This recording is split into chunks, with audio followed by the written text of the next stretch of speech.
gente continua o nosso papo sobre o Outubro Rosa, alertando sobre a prevenção ao câncer de mama.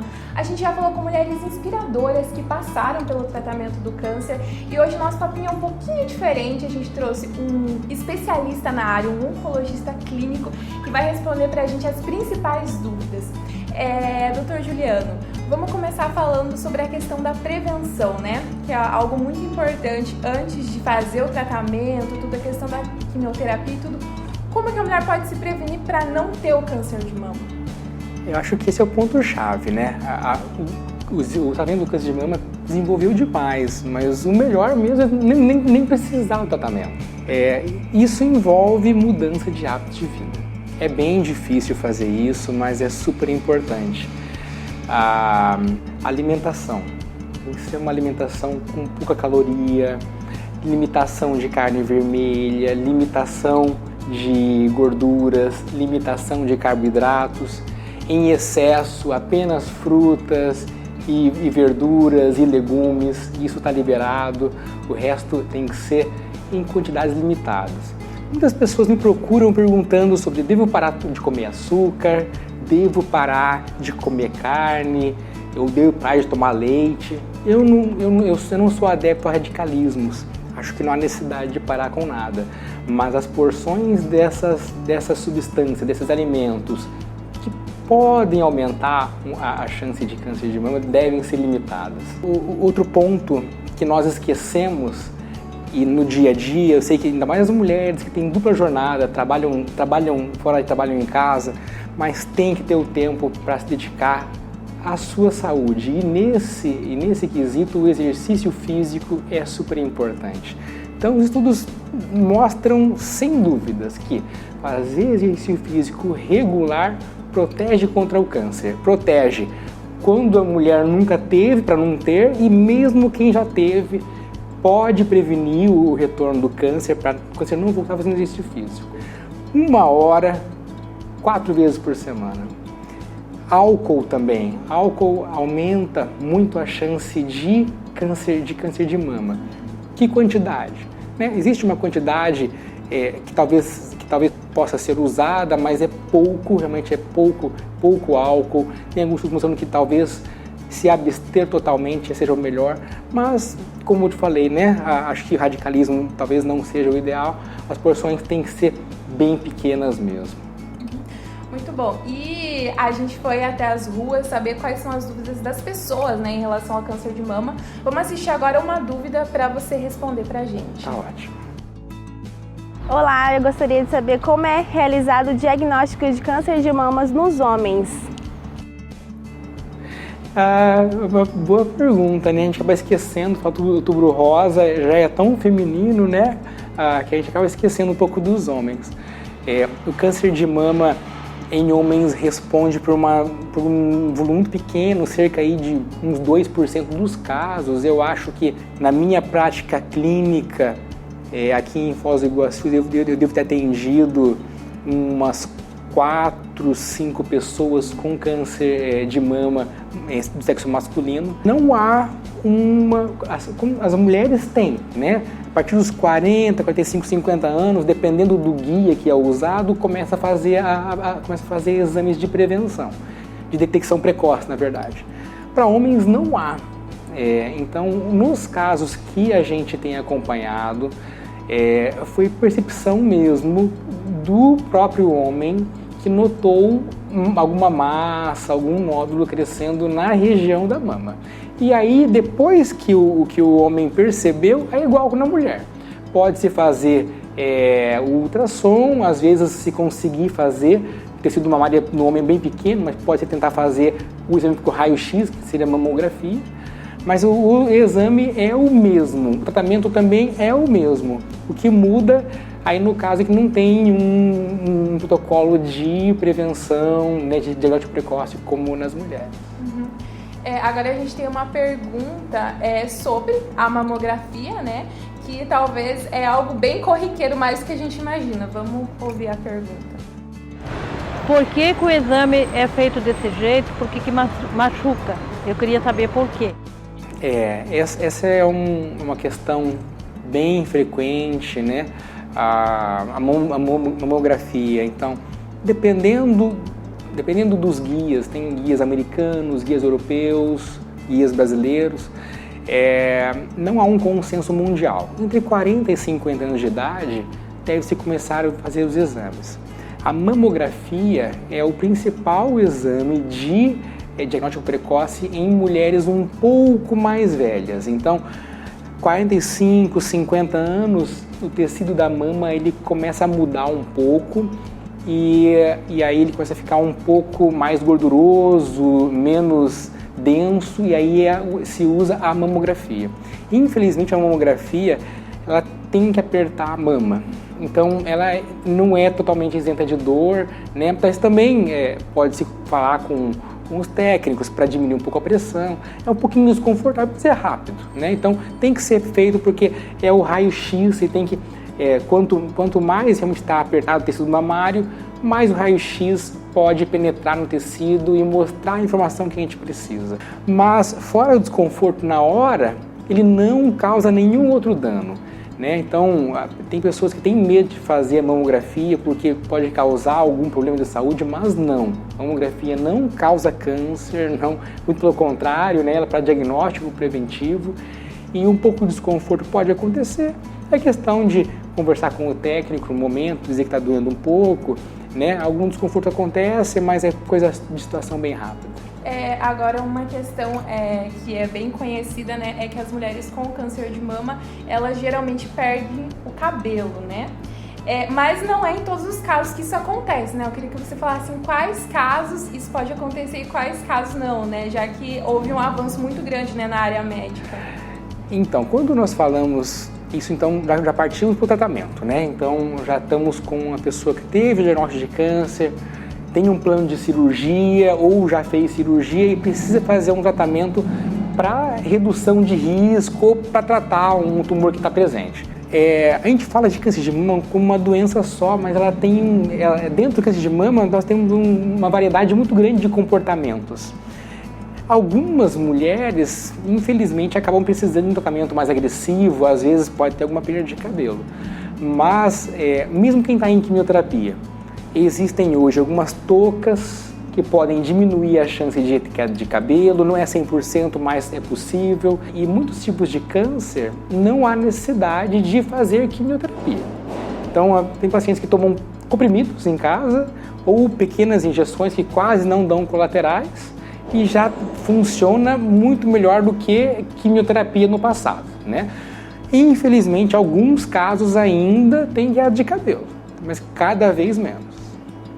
Então vamos ver mais uma dúvida que o pessoal tem, né, sobre o câncer de mama. Minha dúvida é, uma mulher sem útero precisa fazer o exame preventivo? Vamos falando da saúde da mulher, né? Foge um pouquinho do câncer de mama, mas eu acho que é super importante falar do câncer de colo de útero, porque o câncer de colo de útero, eu imagino que nós vamos erradicar essa doença em algumas décadas, tá? Então as meninas já começaram há cerca aí de 8, 10 anos, começaram a ser vacinadas para HPV. O HPV ele é implicado em mais de 90% dos cânceres de colo de útero, então a hora que a gente começou a vacinar essas meninas, nós vamos ter uma geração muito em breve que não vai ter câncer de colo de útero, mas ainda nós vamos ter as mulheres que ainda não foram vacinadas, que ainda correm risco.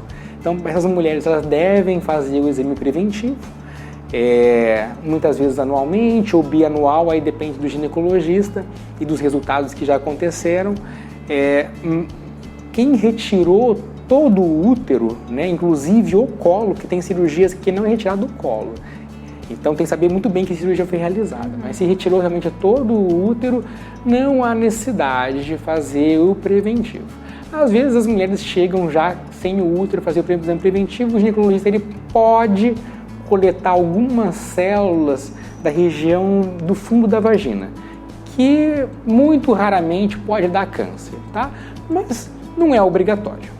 Então, doutor Juliano, qual que é a diferença entre o ultrassom e a mamografia e em que casos um é utilizado ou o outro é utilizado? Então, depende muito da idade da mulher, né? Então, como eu falei, assim, conforme a idade vai avançando, há uma troca do tecido mamário, da glândula, por gordura. Isso acontece com os anos, isso é natural. Após os 50, 55, 60 anos, a mama já está bem substituída de tecido glandular para tecido gorduroso. Quando isso acontece, o raio-x, que é a mamografia, ele passa com mais facilidade. Então a gente consegue detectar as lesões por mamografia em mulheres um pouco mais velhas. Mulheres jovens, né, menos de 45, menos de 50 anos, depende do caso, vão precisar de uma complementação com o ultrassom. Tá? Então, a mamografia, ela não consegue passar, o raio-x não passa em mama jovem, ele não consegue passar, ele é freado, então tem que ser usado, se há uma suspeita, uma indicação, o ultrassom para complementar a mamografia. Existe um exame hoje que é quase o que a gente chama de padrão ouro, que seria o exame que esclarece as dúvidas quando você não consegue ficar satisfeito com o resultado de mamografia e ultrassom, que é a ressonância de mamas.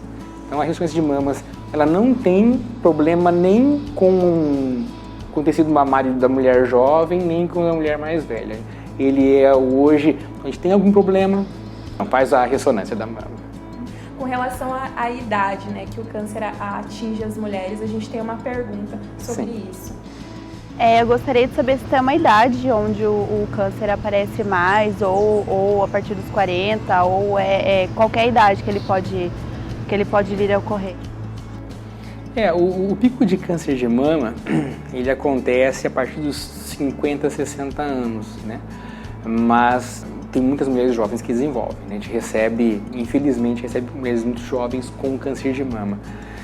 Então, por isso que esse diagnóstico de prevenção tem que ser desenhado para cada mulher. Então, dependendo do histórico familiar, dos riscos que essa mulher tem, a gente pode fazer as prevenções mais cedo. Então, a gente acaba recebendo algumas mulheres cuja mãe ou tias tiveram câncer. Então, a gente começa a prevenção muito mais cedo. Às vezes, antes dos 30 anos de idade, começa a prevenção. Se você sabe que na família existe mutação, mutações como a o BRCA, que é o famoso, né, da Angelina Jolie, que a gente recebe alguns casos assim. Já com uma idade jovem, já tem indicação de, às vezes, até de cirurgia, né?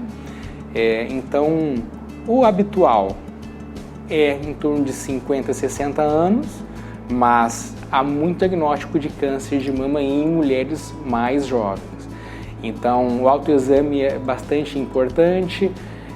Discutir com o seu ginecologista, os exames, eu acredito que fazer o exame com o ginecologista anual, depois dos 20, 25 anos, o exame clínico, e depois, a partir dos 40 anos, o exame de ultrassom, mamografia, deve ser realizado e individualizado. Então, dependendo do risco, né, ou surgiu alguma alteração na mama, já procurar o ginecologista ou mastologista.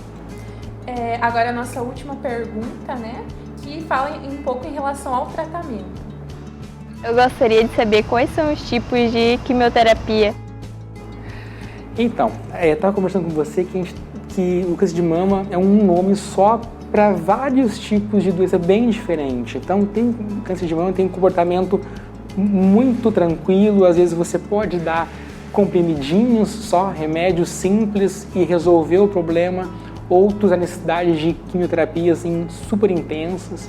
Então isso vai ser definido com um oncologista após várias análises da genética tumoral, da biologia molecular tumoral.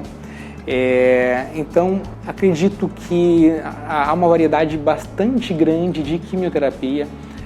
Tem quimioterapias que são muito pouco tóxicas, tem quimioterapias que vão fazer queda de cabelo, que vão dar algum tipo de sequela. Isso vai desenhado, essa estratégia vai ser realizada pelo oncologista na consulta. A gente agradece esse bate-papo, né? Acho que foi bastante esclarecedor. E eu gostaria que o senhor deixasse uma mensagem para as mulheres para a gente encerrar essa conversa. Muitas pessoas me perguntam, né, como que a gente se sente como oncologista, que às vezes lida com situações graves. Eu digo que a cada dia eu recebo prêmios, que são pacientes que estão livres de câncer ou eventualmente ainda estão com câncer, mas estão convivendo com a doença de uma forma que não muda a sua atividade diária. Tem mulheres que estão recebendo tratamento para câncer e se você olhar na rua você não percebe que ela está recebendo nenhum tratamento. Então a medicina moderna ajudou bastante nisso.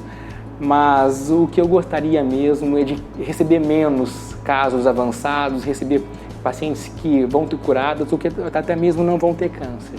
Então, acho que a palavra é prevenção com mudança de hábitos de vida, diagnóstico precoce.